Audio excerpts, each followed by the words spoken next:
Yo. What's good, everyone? It's UturnCrobat here, and I am U-turning into you today with the second week of the WPA, the World Pokemon Alliance, World Pokemon Association, I believe. However, my week 2 opponent is, and I genuinely, I don't know how to pronounce his name. I'm done. I can't English. I don't know how to pronounce his name. Karotai? I'm not really sure, but see, up here you can see his name's David. Right here you can see his name is David, so I'm just kind of moving it.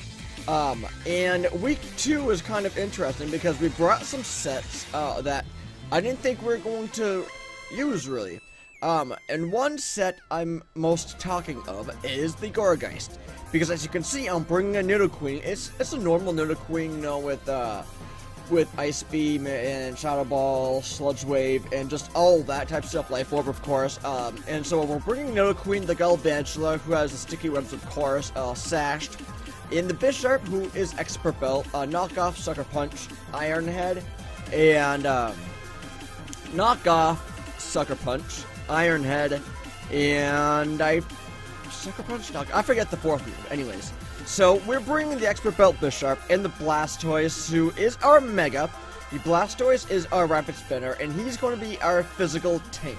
And we have Alakazam, who is also sashed, because this thing knows T-Wave. And if we needed Alakazam to throw up a T-Wave on, let's say, a Superior who's getting out of control, or even a Crobat, whatever, then we can, it's not a problem. And now the set that I wanted to talk about was the Super Gourgeist with Lefties that we have. And the reason why I wanted to talk about it is because it has Leech Seed and just all that good stuff, but the fourth move that we have on it is Skill Swap.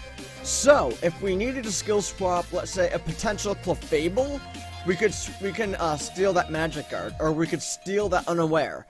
And that would be freaking amazing if we were able to do that. Unfortunately, as you can see, David is not bringing the Clefable. He is bringing the Superior, the Aggron, the Prankster Leopard, the Arcanine, who I thought could be an Intimidator, but we'll see once we get into the battle, the Frostlass, and the Crobat. So, picking up some of these abilities, Gourgeist picking up some of these abilities may not be too good, because we thought he was going to bring some different mods here and there. We weren't really sure if he was going to bring Frostlass or not. We weren't really sure who he was going to bring. And this was kind of a sketchy battle, because we battled, I believe, like 2 or 3 times before this one. And so it was, I had led Bisharp once.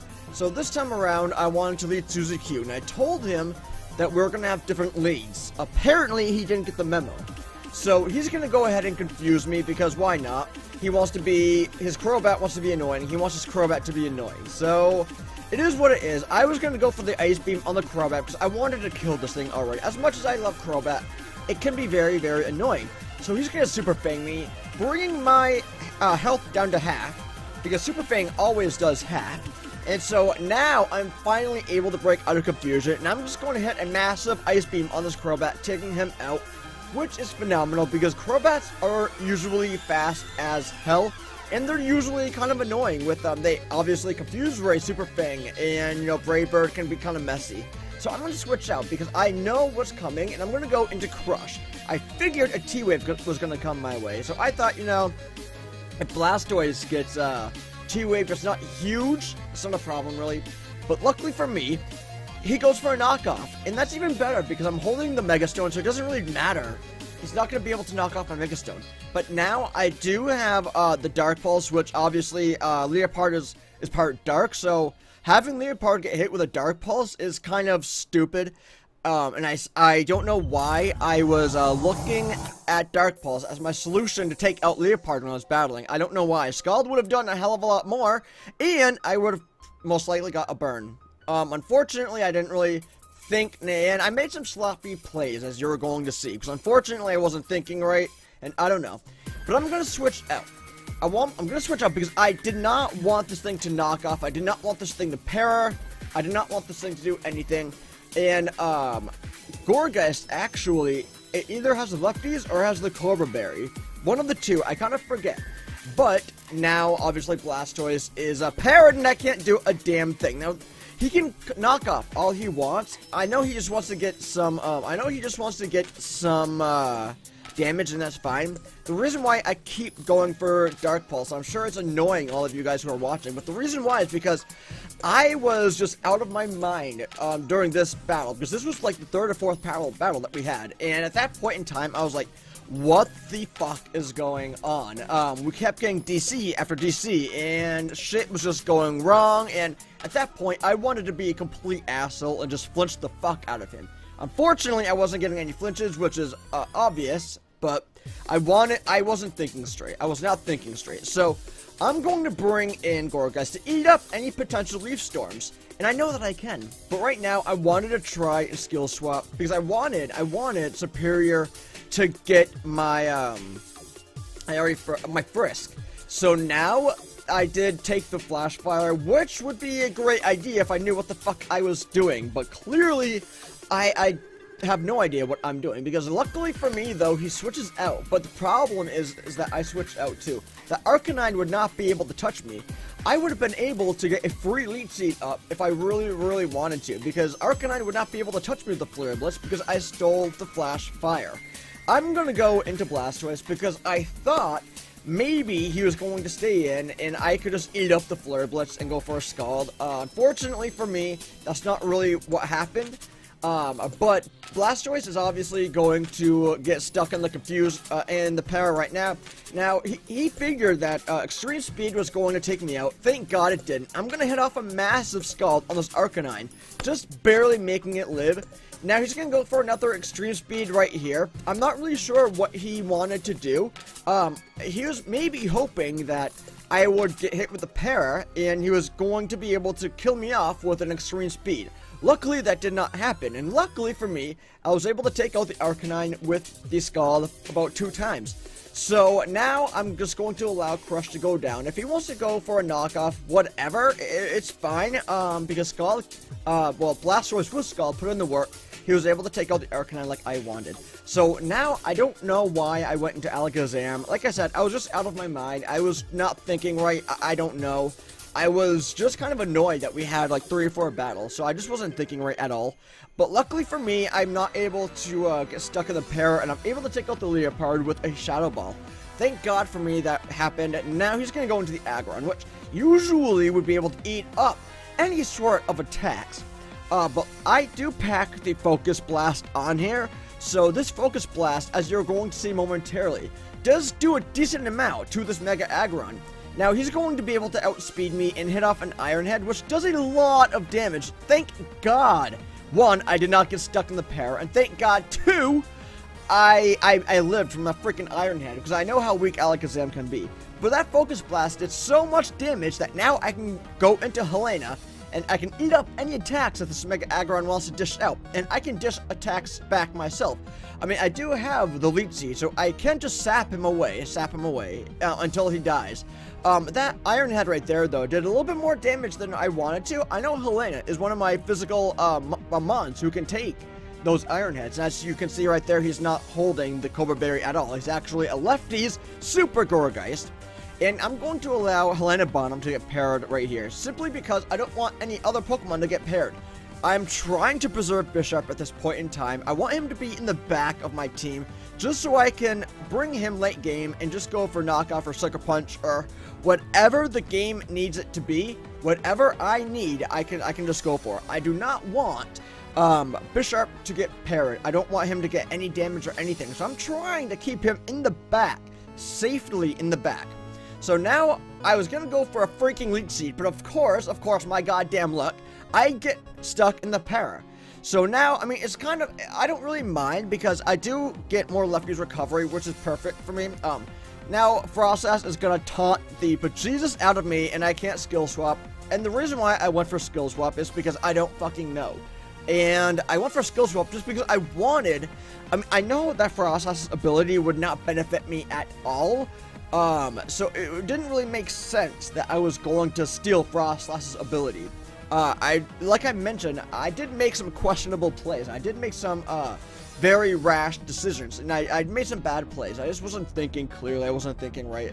And as you can see right here, these ice beams are just destroying Helena, and I keep getting fucking parried. I keep getting parried because, of course, it's me. It's me. Why wouldn't I? And so I'm luckily gaining these lefties, but the problem is that I'm not getting enough lefties where I can live another goddamn ice beam, because you can see right here, this ice beam is going to KO Helena Bonham. Unfortunately, she's going to die. Thank God she hasn't died yet in real life, but she is dead. And so I'm going to go out into my fuzzy here, and now I figured I could set up my webs, but you know, I thought maybe on the slight chance he was going to taunt me, I'm just going to go for a thunder. My compound ice, Galvantula, of course, has to miss the goddamn thunder. And my sash is broken. Thank God I hit the second thunder, otherwise I would have been shit out of luck. But luckily, the thunder did a massive amount of damage to that Frostless. Now the Aggron can come in and eat up any attacks that I want to dish out. And of course, I'm just going to Volt Switch, because Galvantula can't really do a lot to this Aggron. That Volt Switch did do a lot of damage, so maybe a Thunder would have taken him out. However, I wanted to switch back into a Mon who I thought maybe could, 1, eat up an attack, and 2, if he was going to go for a T-Wave, I wanted Nidoqueen to kind of go in there, just kind of like eat that up. Granted, Galvantula can't really be parried anyways, but I didn't want Galvantula to get injured anymore. So now Randy Orton is in this Superior, and this Superior is going to KO Suzuki, which, you know, it is a problem, only because I wanted to try and keep Suzuki longer than I did. And unfortunately, that didn't really work out for me. So right now, I don't have anyone to really eat up these Leaf Storms. This Randy Orton can just destroy me. It really can. So he's going to kill off Sylar here, the Alakazam, with the Giga Drain and gain more lefties. Now, gain more HP. Now, the problem at this point was that I have Bisharp. I have Bisharp with a Sucker Punch, Bisharp with a knockoff. And I wanted Bisharp to come in and take out the Superior. Superior has relatively decent defense, so I wasn't really sure if a Sucker Punch was going to kill, but I am Expert Belt Max Attack. So luckily, it did kill off the Superior, and at that point in time, I was really, really freaking scared, because I didn't know if the Sucker Punch was actually going to kill or not. So now I am just going to switch out, because I probably just could have went for a Sucker Punch or even a knockoff, but I didn't want to play around with Sucker Punch taunt and all that jazz, so I didn't really want to deal with all that shit. But I'm fine with allowing Galvantula to go down right here, because that means that I win. It means that he's going to kill off his last Mon, Frostlass, and he's going to kill off Galvantula, and I have one Mon left, who is the Bisharp. And like I said, I didn't want to play around the taunt, Destiny Bond, Sucker Punch, and have him, like, go for an Ice Beam or some shit and freeze me or whatever. So I didn't really want Bisharp to go in on that Frostlass. It was kind of annoying. So, I mean, that's the battle. That is the battle. And I like I mentioned, I did make some questionable plays, and I did make some rash decisions, I feel like, by bringing in that, by actually bringing in the Gourgeist and skill swapping with the Arcanine. Now, that would be a good idea, but the rash decision that I was talking about was switching out. Because he would not have been able to touch me because I'm Flash Fire now. And 2, I would have been able to hit off a free Leech Seed. So that would have been huge for me. That would have been pretty awesome had I landed. I probably wouldn't have, as you saw from all those paras that I was caught in. And the Thunder that I missed. So there's that. Now this was a sketchy battle. I liked it. I am not degrading David at all or anything like that. I'm not being negative. I'm just saying that it was a sketchy battle because I did make some questionable plays, and the fact that we had to rebattle like 2 or 3 times was kind of annoying, but it is what it is. It's Pokemon. DCs happen, and shit happens in life that you can't control. So it was a fun game nonetheless. I did win 1-0, so luckily we were able to pick up a win because last week, spoilers, we lost. So this week, I'm glad we picked up the win. But if you guys want to go check David out, he did bring that interesting Crobat set, so if you want to see what else he is going to bring later in this season, then I suggest you guys go check him out down in the description, because that is where his Twitter and all that shit is going to be, so make sure you go check him out. But if you want to see more of these WPA battles, then make sure you subscribe to me, because I am bringing these battles week in and week out to my channel, and trust me, you don't want to miss it, because we have a few members who were from the NPCC Season 2 who are in the WPA, and it's a lot of fun. Some cool people. But I'm gonna get the hell out. If I can talk, I can't even talk at this point. But I'm gonna get the hell out of here. I hope all of you have a great day. I'll catch all of you all on the flip side. Bye, guys.